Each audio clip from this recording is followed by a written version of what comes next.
नमस्कार, माझे नाव डॉक्टर श्रुती माने आहे। मी स्त्रीरोग तज्ञ व वंध्यत्व तज्ञ आहे आणि मी मदरहुड हॉस्पिटल खारघर नवी मुंबई इथे प्रॅक्टिस करत आहे।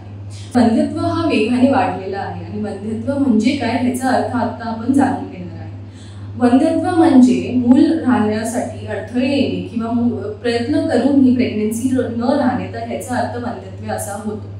तर कुठल्या जोडप्यांनी प्रेग्नन्सी राहण्यासाठी किंवा वंध्यत्वाचा इलाज करण्यासाठी जे आहे वंध्यत्व तज्ञांना भेटायला हवे। जर कुठल्या जोडप्याला ज्याचं वय 35 आणि खाली त्याच्यापेक्षा कमी असेल, त्यांना 1 वर्ष होऊन गेलं आहे प्रयत्न करून प्रेग्नन्सीसाठी आणि तरीही त्यांना जर मुले राहिली नसतील, प्रेग्नन्सी राहिली नसेल, तर त्यांनी वंध्यत्व तज्ञांना भेटणे गरजेचं आहे। जर कुठल्या जोडप्याचं वय 35 आणि त्याच्याहूनही जास्त असेल आणि त्यांना प्रयत्न करून 6 महिने झाले असतील आणि तरीही त्यांना प्रेग्नन्सी राहत नसेल, तर त्यांनीही वंध्यत्व तज्ञांना भेटणे आवश्यक आहे। जर कुठल्या जोडप्यांचं वय 40 असेल, ज्यांचं उशिरा लग्न झालं असेल किंवा दुसऱ्या लग्न झालं असेल आणि त्यांना प्रेग्नन्सी ठेवायची इच्छा असेल, तर त्यांनी त्वरित वंध्यत्व तज्ञांना भेटावं। आता वंध्यत्व हा वेगाने का वाढत आहे आणि त्याची कारणे काय असू शकतात?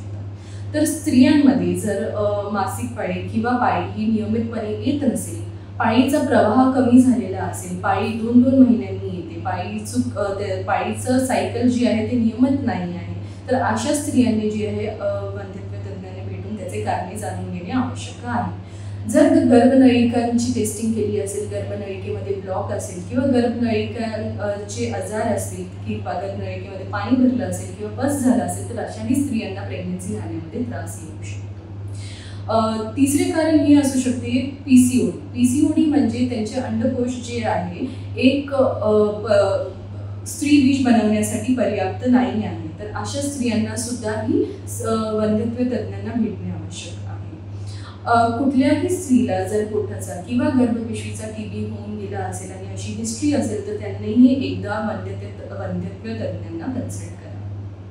पुरुषांमध्ये जर वीर्यामध्ये काही कमी असेल, म्हणजे वीर्याचा काउंट कमी असेल, 5 मिलियनपेक्षा कमी असेल किंवा वीर्याचं मोटिलिटी जी आहे ते 40% कमी असेल आणि वीर्याची जी मॉर्फॉलॉजी आहे त्याचा आकार जो आहे तो नॉर्मल रिक्वायरमेंटपेक्षाही कमी असेल, तर अशा पुरुषांनी सुद्धा एकदा इव्हॅल्युएट करून घेणे गरजेचं आहे।